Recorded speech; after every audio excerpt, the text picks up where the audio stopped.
So we have an in-depth construction look at all the theming that's going on with Remy's Ratatouille adventure over at Epcot and is set to open later this summer. So let's dive into all of that up next.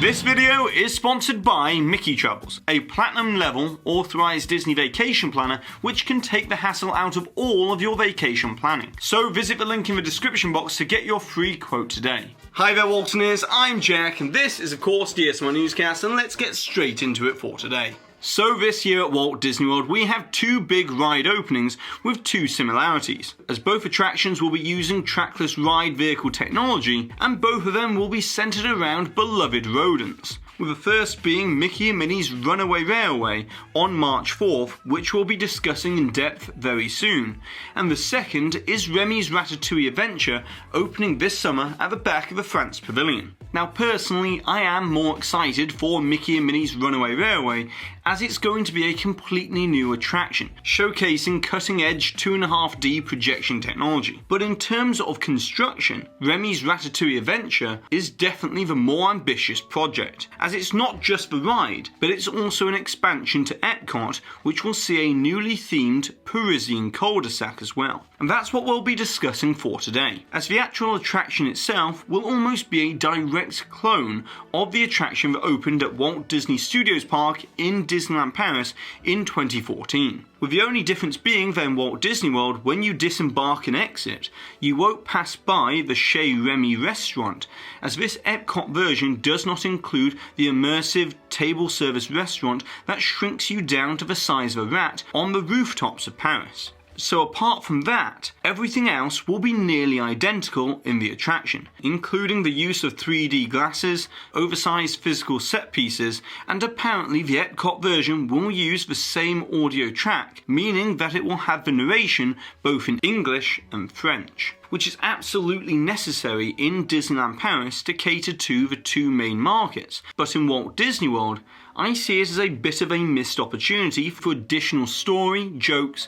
and just a way to differentiate the two attractions with new animation sequences. But one area where this attraction will differ greatly is the Parisian cul-de-sac, as over in Disneyland Paris, Place de Remy is smaller in scale, with more of this Pixar stylized representation of Paris, whereas the Epcot version is aiming to be more true to life in terms of the distressing and aging of the building exteriors. And now that some of the construction scaffolding and scrims are being removed, we can see these very distinct design differences, as instead of using the same Lucian limestone in Place de Remy that gives a very stylized faux feel to the area, Epcot is using different shades and colours of concrete to make for a more realistic themed Baron Haussmann architectural exterior, as can be seen here with this hyper-detailed 3-dimensional attraction facade that makes great use of forced perspective for the second and third levels of the Parisian terrace, complete with the slate-tiled rooftops as well.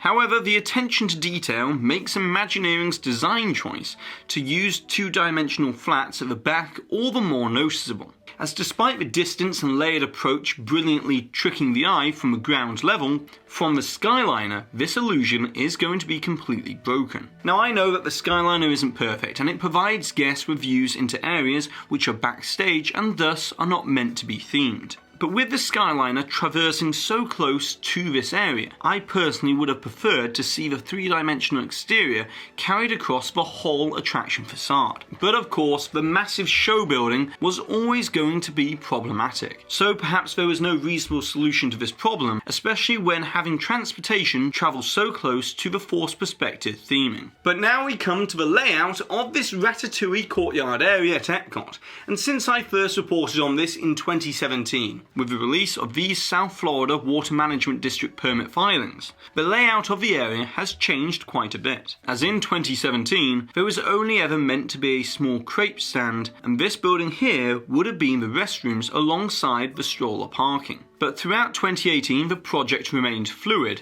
and now we've learnt that this small building here, that is directly opposite the attraction entrance, is going to be the location for the restrooms alongside the stroller parking to the side. And then this sizable building here which we can see in this construction photo from back in December, will be the Creperie restaurant, which will feature indoor seating and also an outside quick service window as well, as we can see clearly shown in this concept art of what the building will look like when it's completely finished. But then to the side of the Creperie is this Art Nouveau glass canopy inspired by the Port-Dauphine metro stations, and this will actually be the extended queue for the attraction, as the main entrance will be inside this building here, and then it will feed back outside and around the glass canopy. And in addition to all of this, we can also see some other details, such as the construction on the large fountain that is just beyond the canopy is now nearing completion, with this to be the same fountain design as the one found in the centre of Place de Remy in Paris.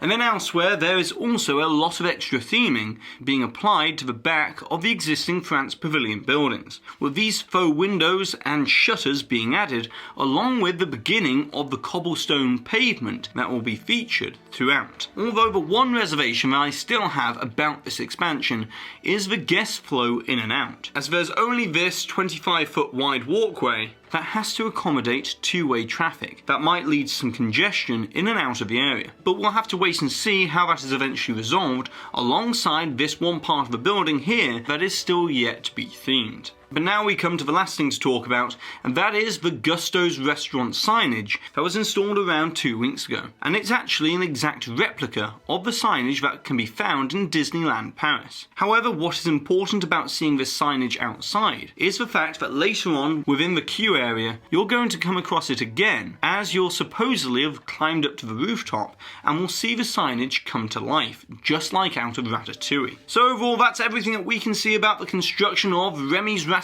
adventure over at Epcot, but I'll be sure to come back and do another update as we get closer to that summer opening timeframe. But that's not all for today, as speaking of new signage for an upcoming attraction, over at Disney's Hollywood Studios, we have finally seen the installation of a classic neon marquee for Mickey and Minnie's Runaway Railway, which opens on March 4th. And this signage looks absolutely great now, but it's going to look even better at night time. As we can see here in this animated preview that was released last year, that it will harken back to the days of old Hollywood, with it being reminiscent of a 1920s style movie premiere, which I personally think will really complete the overall aesthetic of the Chinese theatre and will look absolutely stunning at the end of Hollywood Boulevard, as it draws guests down toward Mickey's first ever moving attraction at the centre of the park. And then lastly for today, we had a few big trailers released during the Super Bowl on Sunday, where we received an extended look at Disney's Mulan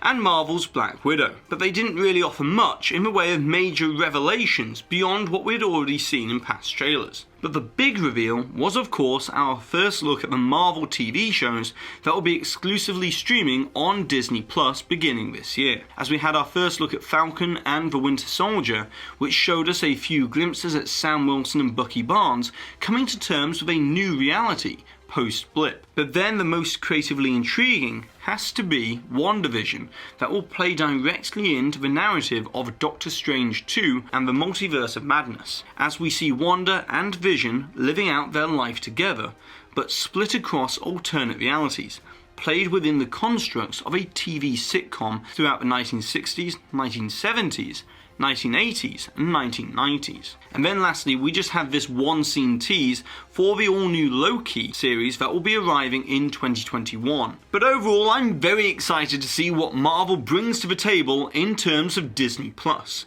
as we found out today on the Disney earnings call that Falcon and the Winter Soldier will begin streaming in August and WandaVision will begin streaming in December. And in addition to that, we also found out that Season 2 of The Mandalorian will arrive in October, when we'll get our next wave of Baby Yoda memeable moments. But now, it's over to you, the Waltoners, as I would like to know, first of all, which are you most excited for, Mickey and Minnie's Runaway Railway or Remy's Ratatouille Adventure? And secondly, if you could expand any one of the World Showcase pavilions to incorporate a new IP or a new attraction, then which one of the World Showcase pavilions would you expand and how? And of course, don't forget to put the timestamp for where the hidden Mickey appeared somewhere in this video, along with your suggestion or your comment, to be with a chance to win one of these official DSNY Newscast enamel pins. And congratulations to this Walt Disney here for winning this suggestion from the previous video, where we were talking all about the Tron Light Cycle coaster construction at the Magic Kingdom. And so that's it for today, so be sure to go ahead and subscribe down below if you're new to this channel, hit that notification icon so that you always receive an update whenever I release new videos, which is usually twice a week. And also, if you've enjoyed today's video all about Remy's Ratatouille adventure and this in-depth construction look, then be sure to give this video a massive thumbs up, as it really does help this channel out. And I've been Jack, you've been you, and I'll see you real soon.